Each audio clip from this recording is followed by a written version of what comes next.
Olá, tudo bem? Bem-vindos à 7ª temporada do podcast Direito Empresarial Café com Leite. Esse é o podcast perfeito para quem busca conhecimento jurídico durante a correria do dia a dia. É a sua biblioteca em áudio gratuita, repleta dos principais textos e autores do direito empresarial no Brasil. Eu sou Amanda Taide, mineira e cruzeirense na origem, com passagem em São Paulo, e candanga e fluminense de coração. Casada, mãe do Pedro de quase 6 anos. Pedro, Tails, Sonic. Do Lucas de 4 anos.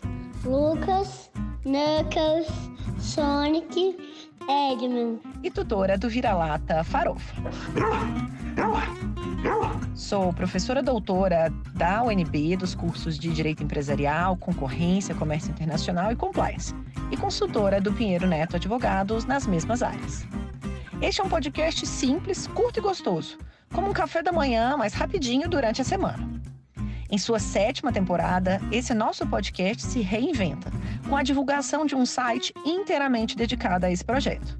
No site, os episódios são organizados tematicamente, facilitando o acesso a temas como teoria da empresa, fundamentos do direito societário, sociedades limitadas, sociedade anônimas e muito mais.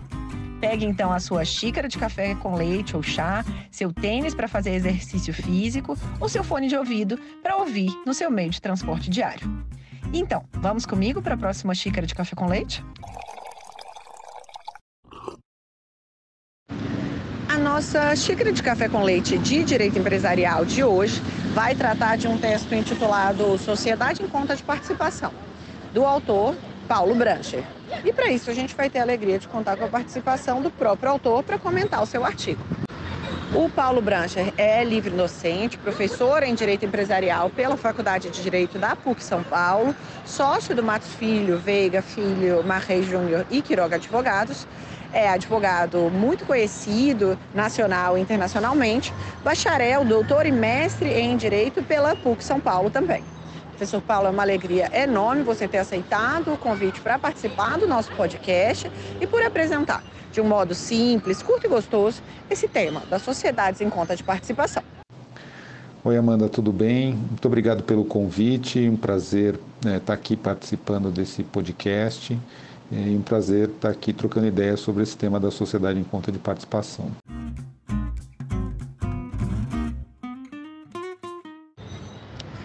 Professor Paulo, conta pra gente qual que foi a sua motivação para escrever sobre esse tema de sociedade em conta de participação e como que foi o processo de escrita desse artigo? Claro, sociedade em conta de participação não é um tema atual.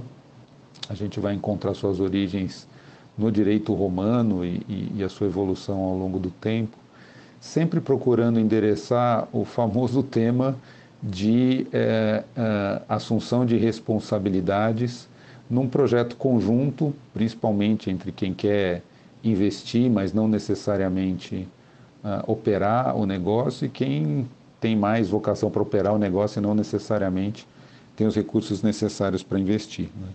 A sociedade em conta de participação é uma sociedade contratual. Inclusive, tem uma discussão doutrinária se nós estamos falando realmente de sociedade ou nós estamos falando de uma conta de participação, que seria muito mais um arranjo de investimento do que um arranjo de natureza societária. Mas divergências doutrinárias à parte, a ideia de uma sociedade em conta de participação é que uma dessas entidades contratantes vai operar um determinado negócio, e esse é o sócio ostensivo, né?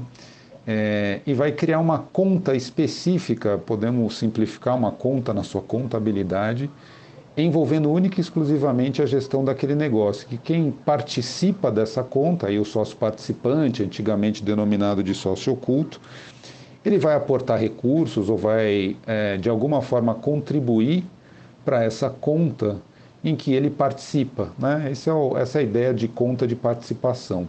Alguns motivos vão levar esses parceiros a não constituir uma sociedade, seja porque não necessariamente querem constituir uma sociedade com todo a complexidade que o direito societário traz, seja porque ela pode se resolver num curto espaço de tempo, seja porque tem um objetivo específico para ser cumprido.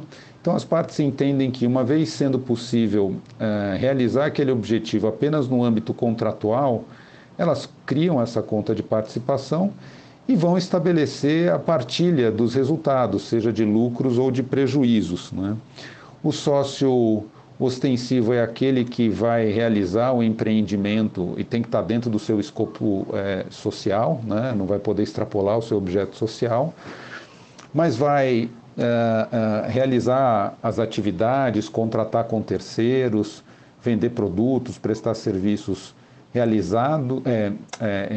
conectados com o objetivo da conta de participação. Ele vai prestar contas para o sócio participante em determinados períodos ou mesmo no final do projeto. Então, ao mesmo tempo que ele tem essa roupagem, né, de direito societário a se pensar em empreendimento comum e partilha dos resultados, ele tem essa natureza contratual por não envolver uma instituição específica, uma corporificação desse empreendimento.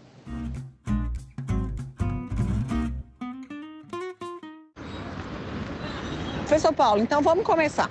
Quais que são as características das sociedades em conta de participação? O que ela diferencia dos outros tipos societários? Se você puder fazer esse apanhado geral para os nossos ouvintes que estão começando a entender sobre esse tema. Bom, o tema da sociedade em conta de participação, na verdade, me veio por uma situação prática profissional.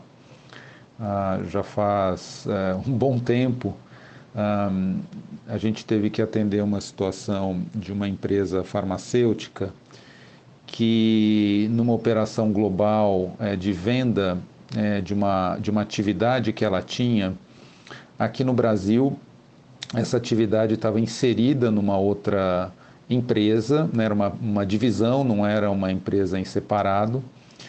E o que aconteceu foi, como era uma operação global, não podia esperar se criar uma nova empresa para poder fazer a transferência dos ativos. Então, pensou-se como uma alternativa a criação de uma sociedade em conta de participação entre o comprador e o vendedor para continuar administrando, né, ou tocando os negócios aqui no Brasil, até que todas as novas autorizações, principalmente da Anvisa, fossem emitidas. Então foi de uma situação prática que eu achei muito interessante. Claro, tinha conhecimento teórico, mas a sociedade em conta de participação apareceu naquele momento com uma saída que foi aceita pelas partes, e aí nós criamos, né, toda a documentação, o contrato entre os sócios que iriam participar, a questão da divisão de receitas, as obrigações conjuntas, e aí me deu realmente uma impressão de que era um mecanismo que não servia apenas para, principalmente, né, para o mercado imobiliário, que ainda hoje é muito utilizado, mas para outras situações. E a partir daí me deu, né, aquele interesse não só de trabalhar do ponto de vista prático, mas escrever, estudar mais sobre o assunto e poder escrever sobre ele. E quando o professor Fábio Ulloa teve a ideia de montar o Tratado de Direito Comercial com vários autores, ele me perguntou qual tema me interessaria. Estava exatamente nessa época, eu falei, eu quero falar sobre sociedade em conta de participação. E aí surgiu, então, a oportunidade de escrever sobre o assunto. E depois me surgiu mais um outro projeto, esse entre uma empresa de telecomunicações e um banco, que queriam lançar um aplicativo específico para o negócio deles. E acabaram também discutindo muito a SCP. No final não acabou sendo desenvolvida a SCP, mas eu vi como diferentes situações podem levar a criação de uma SCP e que tem uma utilidade bastante interessante. Então foi um pouco daí tanto o meu interesse como a oportunidade de escrever esse artigo.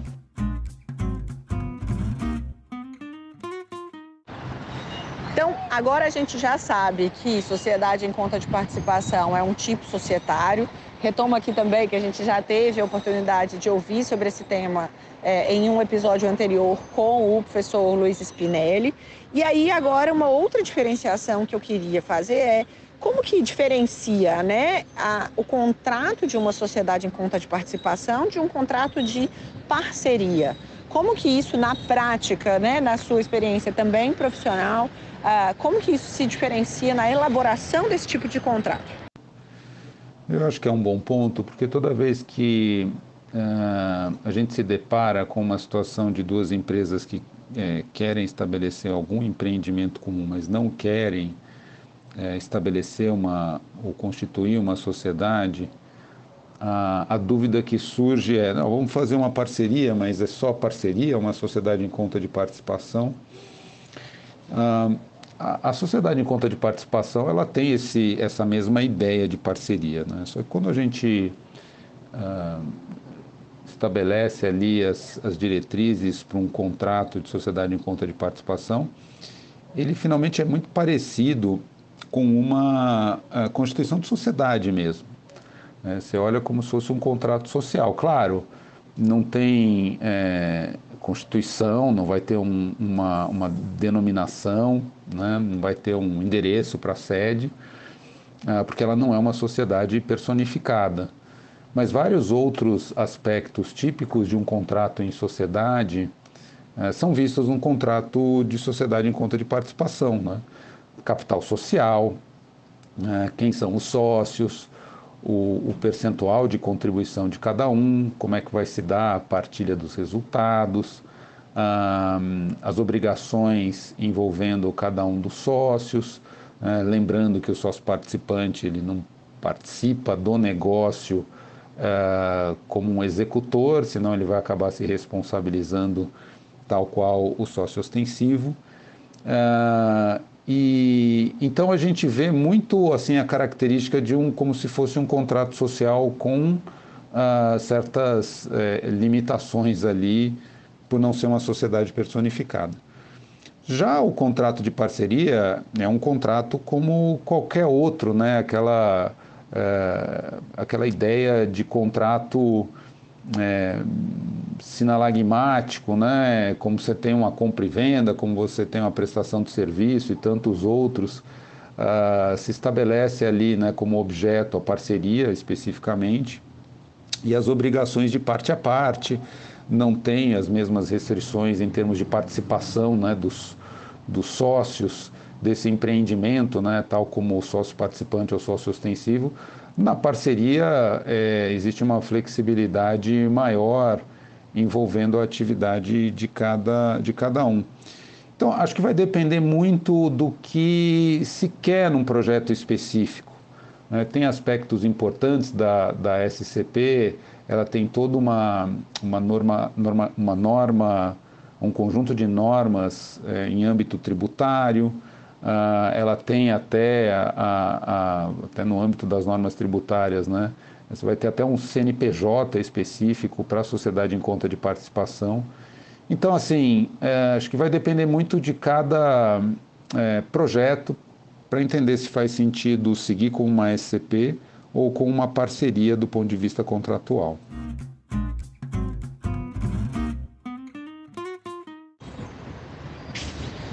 E um ponto que é sempre interessante a gente ter em mente, né, é que as sociedades em conta de participação, elas são regidas pelos artigos 991 a 996 do Código Civil, mas a aplicação subsidiária das regras da sociedade simples, como acontece com outros tipos societários também. Então, na sua visão, como que acontece essa aplicação aplicação subsidiária das regras da sociedade simples? E, na sua visão, é correta essa aplicação subsidiária? É adequada? Ou seria melhor a aplicação subsidiária das regras de outros tipos societários? Eu tenho a impressão que é melhor deixar para a autonomia privada, né, na liberdade das partes escreverem os termos contratuais, de serem a fonte exclusiva de interpretação dessa relação jurídica estabelecidas pelas partes e deixando as normas aplicáveis, o Código Civil, genericamente falando, né, sem a necessidade de dizer sobre a aplicação suplementar das normas da sociedade simples. Tá? Eu tenho para mim que essa ideia de aplicação subsidiária da sociedade simples é muito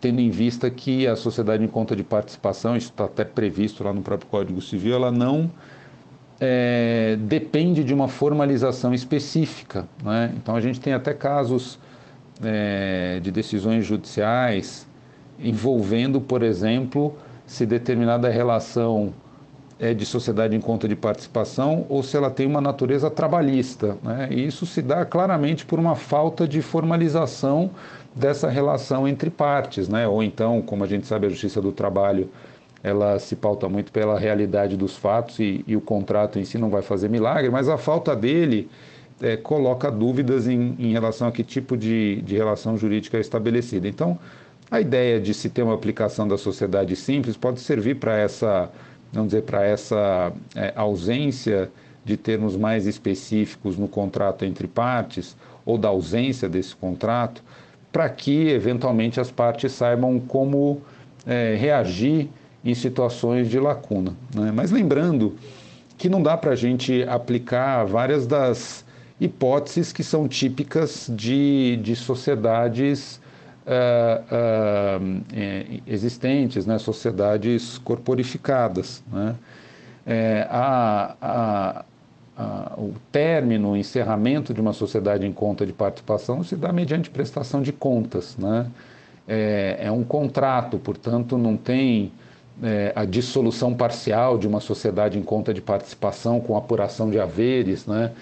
Então, assim, é importante ter uma aplicação na medida do que faz sentido, na medida em que seja aplicável pedir um socorro, entre aspas, né, para normas específicas do direito societário, porque apesar deste nome, né, eu tenho muito para mim que prevalece muito aquilo que as partes livremente pactuaram nessa relação jurídica. Então, acho que, acima de tudo, recomenda-se ter um contrato que possa endereçar o máximo possível entre partes daquilo que vai reger a relação entre elas, do que ter que contar com normas muito abstratas para a relação dessas partes em virtude de uma aplicação suplementar da sociedade simples.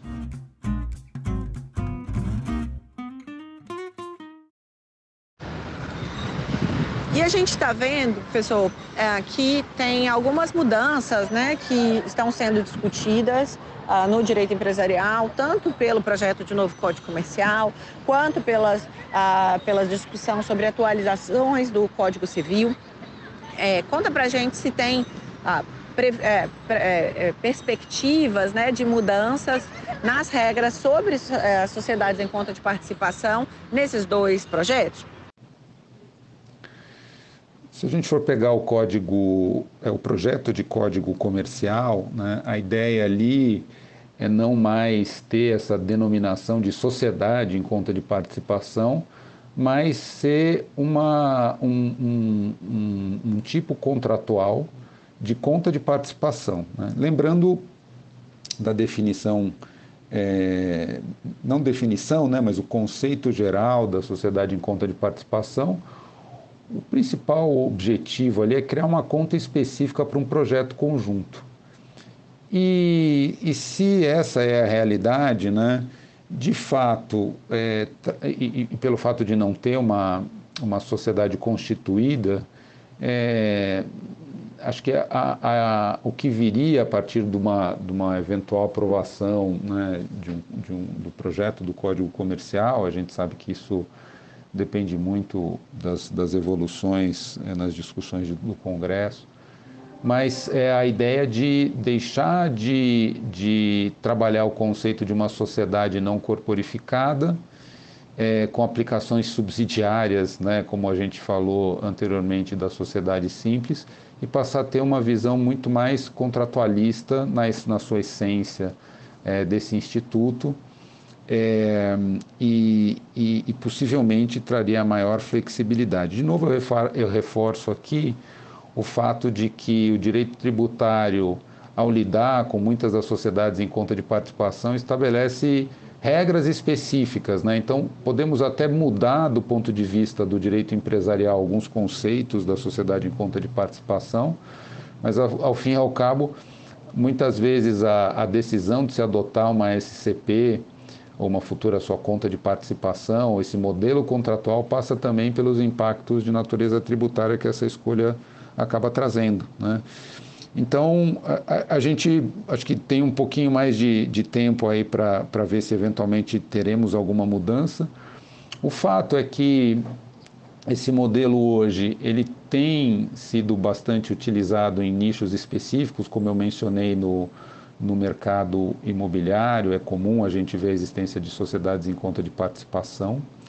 Mas o próprio mercado tem adotado outras iniciativas, como as sociedades de propósito específico, e também, na dúvida entre SCP para outros mercados, né, a questão de escolher um contrato de parceria. Então, qualquer mudança que venha, né, deva ser uma mudança que possa trazer novamente uma possibilidade de uso mais recorrente desse tipo societário desse tipo contratual, como algo que possa ajudar as partes que queiram fazer um empreendimento comum.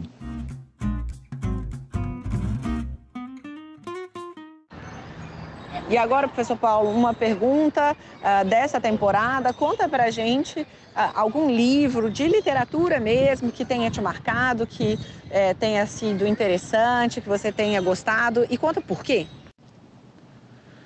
Acho que falar de livros, né, para quem gosta de ler, e na nossa profissão isso é uma realidade muito presente, né, é muito difícil eu escolher um. Então eu não vou escolher o que mais me marcou na vida, mas eu vou fazer aqui uma referência ao recente livro lançado pelo professor Fábio Ulloa Coelho, do conflito à origem do direito.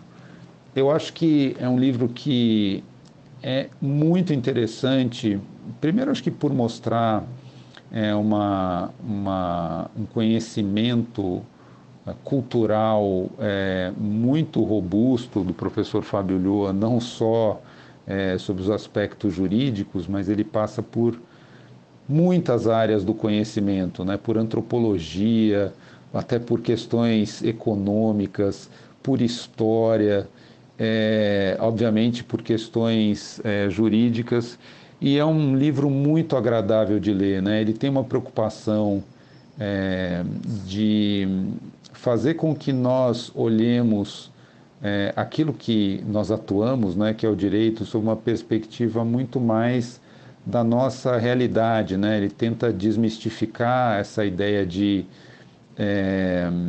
importação de conceitos, principalmente do direito europeu, e tentar olhar a origem daquilo que nós temos hoje muito mais pelas necessidades específicas da sociedade que a gente construiu.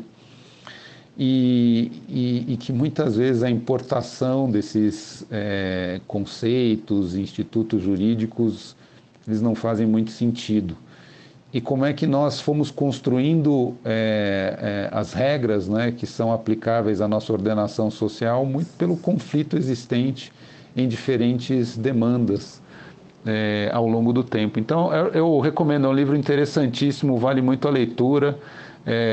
O professor Fábio, né, ele é uma pessoa que tem uma bibliografia escrita já invejável, e esse último livro, então, acho que coroou toda a sua história de professor que e de conhecedor profundo das matérias jurídicas.